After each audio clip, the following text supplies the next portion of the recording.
ఓం మహాగణాధిపతయే నమః. ఓం గురుభ్యో నమః. ఓం శ్రీమాత్రే నమః. పరమేశ్వర స్వరూపమైనటువంటి జ్యోతిష, వాస్తు మరియు ఇతర అనేకమైనటువంటి శాస్త్రములను మనకు అందించినటువంటి మహర్షులకి నమస్కారం. హయగ్రీవ హయగ్రీవ హయగ్రీవేతియో వధేత్తస్య నిస్సరతే వాణి జహ్నుకన్యా ప్రవాహవత్.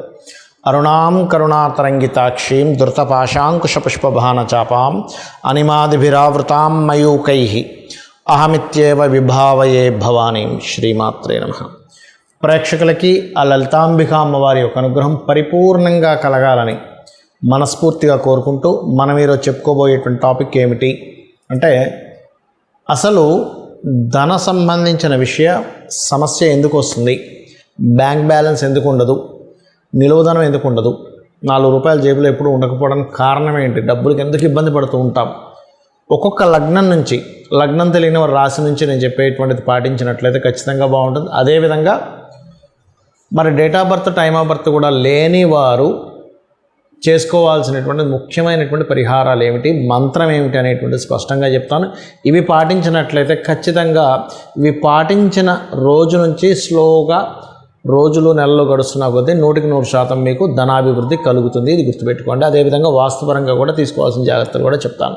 వృషభ లగ్నము, వృషభ రాశి. మీకు ధనాన్ని ఇచ్చే మెయిన్ కారకుడు ఎవరు? ఇక్కడ మీరు బాగా అర్థం చేసుకోండి. మీ తెలివితేటలు, మీ బిజినెస్, మీ ప్లానింగే మీకు డబ్బులు. బికాజ్ ఆఫ్ మీకు 2nd and 5th లార్డ్ బుధుడు అవుతాడు.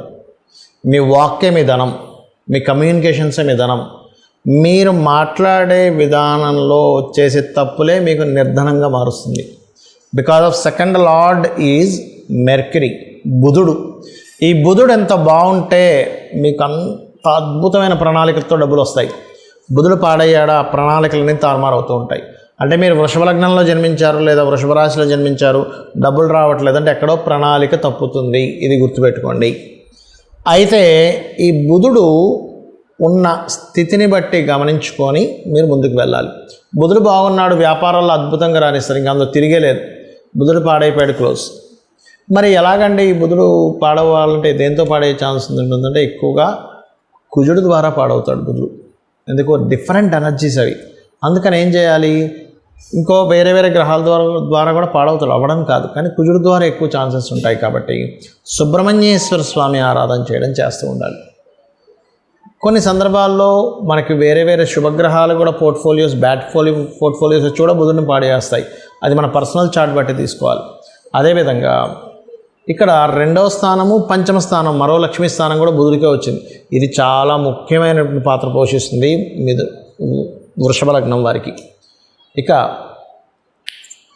ఒక్కోసారి ఎక్స్పెండిచర్స్, విపరీతమైన ఖర్చులు పార్ట్నర్స్ వల్ల కావచ్చు, జీవిత భాగస్వామి వల్ల కావచ్చు జరుగుతుందంటే మీకు కుజుడు పాడయ్యాడు. ఎందుకంటే మనం ఎంతసేపు సంపాదన మీద ఆలోచన పెడుతూ ఉంటాం, కానీ ఆ సంపాదన అనేటువంటిది ఒక కుండలో వేసే నీళ్లు లాంటిది అనుకుంటే ఆ కుండకున్నటువంటి చిన్న చిల్లే మీ ఖర్చు లాంటిది. అయిపోతున్నాయండి, ఖర్చు అయిపోతున్నాయండి, కట్టేస్తున్నామండి, వాటికి లోన్లు కట్టేస్తున్నాం, వీటికి వడ్డీలు కడుతున్నాం, అక్కడే మొత్తం మీకు ప్రాబ్లం వస్తుంది. అంటే ఏంటి, మీరు మీ జీవిత భాగస్వామి యొక్క సహకారం కరెక్ట్గా ఉంటే ఖర్చు అవ్వదు. సహకారం పాడైంది, సప్తమాధిపతి పాడయ్యాడు, ఖర్చు ఎక్కువ అవుతూ ఉంటుంది వీరికి, పర్టికులర్గా వృషభంలో జన్మించిన వారికి. లేదా ఒక్కోసారి జీవిత భాగస్వామి చేసిన అప్పులను వీళ్ళు కడుతూ ఉంటారు. అయితే వృషభ లగ్నం వారికి ఉన్న గొప్ప ఇదేమిటంటే, వీళ్ళు అప్పును కంట్రోల్ చేసే యోగం ఒకటి ఉంటుందండి వీళ్ళకి. అద్భుతం అది. ఎందుకంటే 1 and 6th లార్డ్షిప్ కదా, అందుకని. ఇక అదేవిధంగా మరి జాబ్ పరంగా కూడా మాకు ఫైనాన్షియల్ గ్రోత్ రావట్లేదు అనుకునేటువంటి వారు శని భగవానుడి యొక్క ఆరాధన చేస్తుండాలి. ఓం అనాకలిత సాదృశ్య చుబుకశ్రీ విరాజితాయే నమః అనే నామం చేస్తూ ఉండాలి. అన్ని విధాలా మీకు బాగుంటుంది.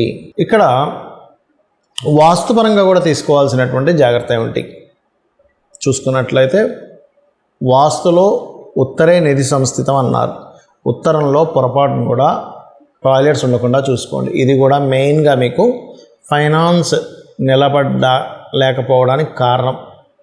బ్యాంకులో డబ్బులు ఉండట్లేదు అంటే వాయువ్యంలో ఏదైనా దోషం ఉంటుంది, అంటే వాయువ్యం తగ్గడం పెరగడం ఉంటుంది. అంటే కొన్నిసార్లు వాయువ్యంలో కూడా టాయిలెట్స్ అవి ఉంటాయి, అది కూడా మెయిన్ కారణం అవుతుంది. మానసిక స్థితి సరిగ్గా లేకపోతుంది దానివల్ల. ఇక మనీయే ప్రొడ్యూస్ అవ్వటం లేదండి. అసలు ఉత్తరమేమో అవకాశాలు రావట్లేదు, వాయువేమో బ్యాంక్ బ్యాలెన్స్ ఉండట్లేదు, అసలు మనీ ప్రొడ్యూసే అవ్వట్లేదు. ఆగ్నేయంలో చాలామంది టాయిలెట్స్ పెట్టడం వల్ల కూడా జరుగుతూ ఉంటుంది. స్త్రీ మూలకంగా ఇబ్బంది కూడా వస్తూ ఉంటుంది.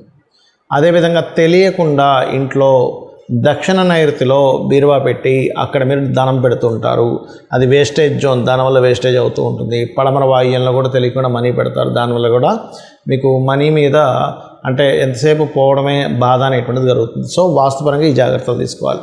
ఇక మరొక విషయం ఏంటంటే, ఇక్కడ నాకు జన్మజాతకం లేదు, ఏమీ లేదు, కానీ విపరీతమైనటువంటి ధన ఇబ్బంది పడుతున్నాను అనుకునేటువంటి వారు, ఒకటి ఓం ధనాధ్యక్ష ధర్మాధ్యక్ష ధనధాన్య వివర్ధనీయ నమః, ఒకటి ఓం సంపత్కరీ సమారూఢ సింధుర వ్రజసేవితాయే నమః, ఈ రెండు చేసుకోవచ్చు.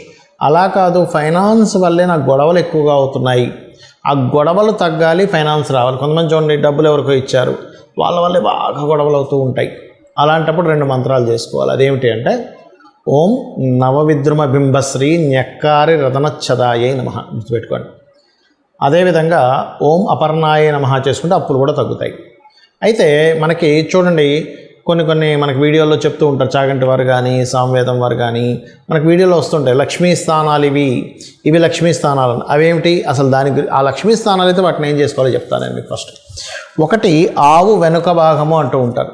అంటే ఆవు వెనక భాగం అంటే ఏం చేయాలండి? లక్ష్మీ స్థానం అంటే ఆవు వెనక భాగాన్ని దండం పెట్టుకోవాలి, నమస్కరించుకోవాలి. ఇలాగా ముందు భాగాన్ని నమస్కరించుకోకూడదు, ఆవు వెనక భాగాన్ని నమస్కరించుకుంటే లక్ష్మీ అభివృద్ధి వస్తుంది. ఎందుకు అంటే, గోవు దగ్గరికి లక్ష్మీదేవి వెళ్ళినప్పుడు గోవు ఇచ్చినటువంటి స్థానం అది, అందుకే ఆవు వెనక భాగంలో లక్ష్మీ స్థానము, ఆవు యొక్క మయంలో కూడా లక్ష్మి ఉంటుంది అంటారు.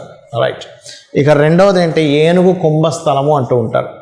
ఏనుగు కుంభస్థలంలో ఉంటే ఏమిటండి అంటే, ఏనుగు కుంభస్థలాన్ని కూడా దండం పెట్టుకోవాలి, అది లక్ష్మీ స్థానం.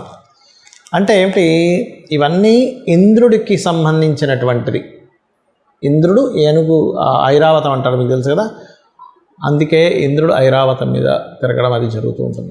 అదేవిధంగా మారేడు దళం, మరి మారేడు దళం అంటారు కదండి, లక్ష్మీ స్థానం అంటుంటారు, మారేడు దళంలో ఉంటుంది అంటారు కదా. ఏం చేయాలి అంటే, మారేడు దళంతో ఈశ్వరుణ్ణి కనుక పూజించినట్లయితే లక్ష్మీ సిద్ధిస్తుంది. వెంటనే ఏమంటారంటే చాలామంది, ఏమండి మాకు తెలిసిన వాళ్ళు చాలామంది చేస్తున్నారు, కానీ వాళ్ళు ఏం పెద్దగా కోటీశ్వరులు అవ్వలేదండి అని వెంటనే చెప్తూ ఉంటారు. కానీ ఇక్కడ ఏమిటంటే, లక్ష్మి అంటే కేవలం నోట్ల కట్టలు మాత్రమే కాదు అనే విషయాన్ని మనం అర్థం చేసుకోవాలి. సంతాన లక్ష్మి, మంచి సంతానం ఉంటే అది లక్ష్మి, సౌభాగ్యలక్ష్మి, ధనలక్ష్మి, ధాన్యలక్ష్మి, విద్యాలక్ష్మి. అంటే ఏమిటి? మీకు మంచి విద్య ఉంది, అది కూడా లక్ష్మే. మంచి ధాన్యం ఉంది, లక్ష్మియే. ఆరోగ్యం ఉంది, అది కూడా లక్ష్మియే. అసలు లక్ష్మి అంటే అర్థం ఏమిటంటే గుర్తింపు. మీలో ఉన్నటువంటి టాలెంట్ మీరు గుర్తించి దాన్ని అభివృద్ధి చేసుకుంటే అదే లక్ష్మి. గుర్తుపెట్టుకోండి, మనలో ఉన్న టాలెంట్ మనం ఫస్ట్ గుర్తించాలి. లక్ష్మి నా రూపంలో ఏ రూపంలో ఉంది నా దగ్గర, ఆ రూపాన్ని గుర్తించడమే లక్ష్మి. రైట్. అదేవిధంగా పద్మంలో లక్ష్మి ఉంటుందంటారంటే ఏం చేస్తారు అంటే, పద్మాలతో లక్ష్మీదేవిని అష్టోత్తరం చేస్తూ పూజిస్తే లక్ష్మీ అభివృద్ధి. పద్మాలతో హోమం కూడా చేస్తారు. పద్మముకు ఉన్నటువంటి స్థితి ఏమిటి మనం అర్థం చేసుకోవాలి. ఎందుకు పద్మానికి? పద్మం వాటర్లో ఉంటుంది, బయటికి చక్కగా విచ్చుకొని ఉంటుంది. కిందని చూస్తే, దాని కాడ కింద చూస్తే మొత్తం అక్కడంతా నాచు బురద ఉంటుంది. అంటే ఏమిటి? ఇక్కడ మనం అర్థం చేసుకోవాల్సింది ఏమిటి? నువ్వు నీ చుట్టూ ఉండేటువంటి పరిసరాలన్నీ ఎలాగున్నా సరే నీ యొక్క బుద్ధిని వికసించుకున్నట్లయితే, ఇది వికసించుకోవడం ఇలా వికసించుకొని ఉంటుంది. నువ్వు ఎక్కడున్నా సరే నీ బుద్ధి వికసించుకున్నట్లయితే లక్ష్మి వచ్చి అక్కడ కూర్చుంటుంది అని దాని అర్థం పద్మం అనేటువంటిది. అలాగే 5వది శ్రీ పాపిట అంటూ ఉంటారు. అంటే ఈ భాగం లలితా సహస్రనామాల్లో ఒక నామం ఉంటుంది, శృతి సీమంత సింధూరి అనేటువంటి ఒక నామం ఉంటుంది. అంటే ఏమిటి? అమ్మవారి యొక్క సంబంధించిన లలితా సహస్రనామాల్లో అమ్మవారి పాదధూలికి సంబంధించిన ఈ పాపిడికి సంబంధించిన నామం అది. అంటే ఇక్కడ మనకి లలిత సహస్రనామాల్లో మరో నామం కూడా ఉంటుంది, సహస్రారాంబుజారూఢ సుధా సారాభివర్షిణి అని. అంటే ఏమిటి? సహస్రారంలో కూర్చొని అమ్మవారు సుధాసార వర్షాన్ని కురిపిస్తుంది. అంటే ఇక్కడ ఉన్నటువంటి అమ్మవారు ఇక్కడ ఉందంటే దాని పాదాలు ఎక్కడ ఉంటాయి? ఇక్కడ ఉంటాయి. అందుకని అక్కడ మనం స్త్రీలు సింధూరం పెడుతూ ఉంటారు. సింధూరం ధరించడం ద్వారా లక్ష్మీ అభివృద్ధి అవుతుంది అంటూ ఉంటారు.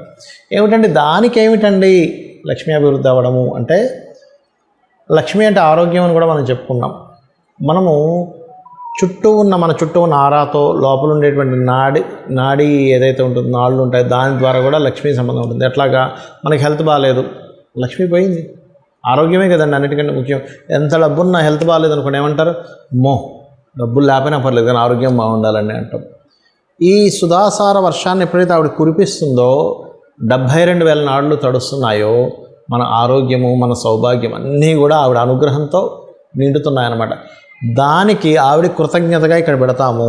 ఇక్కడ ఎప్పుడైతే ప్రెస్ చేస్తుంటారో కొన్ని మనకి సనాతన ధర్మంలో ఏంటంటే ఇది తాడే అంటారు, ఇక్కడ ఆజ్ఞాచక్రం ఉంటుంది అంటారు. అలాగే ఇక్కడ సహస్రారం సంబంధించినటువంటిది ఉంటుంది. కాబట్టి ఇక్కడ ఇలా ఎప్పుడైతే సింధూరంతో చేస్తుంటామో ఇలాగా స్త్రీలకి ప్రత్యేకంగా పాపిట మధ్యలో అది గొప్ప యోగంగా మారుతుంది. అదే కాకుండా భర్త ఆయుష్ని పెంచుతూ ఉంటుందని చెప్తూ ఉంటారు. భర్త కూడా లక్ష్మీ కదండి, వాళ్ళకి భార్యకి భర్త లక్ష్మి, భర్తకి భార్య లక్ష్మీ స్వరూపము. అంటే లక్ష్మి అంటే ఇక్కడ కేవలం డబ్బులో ఒక స్త్రీమూర్తినో చూడడం కాదు, క్షేమం కలిగించేది గుర్తింపునిచ్చేది లక్ష్మి అని అర్థం. ఒక గుర్తింపు స్త్రీకి కానీ పురుషుడికి కానీ వాళ్ళ పార్ట్నర్ ఒక గుర్తింపు.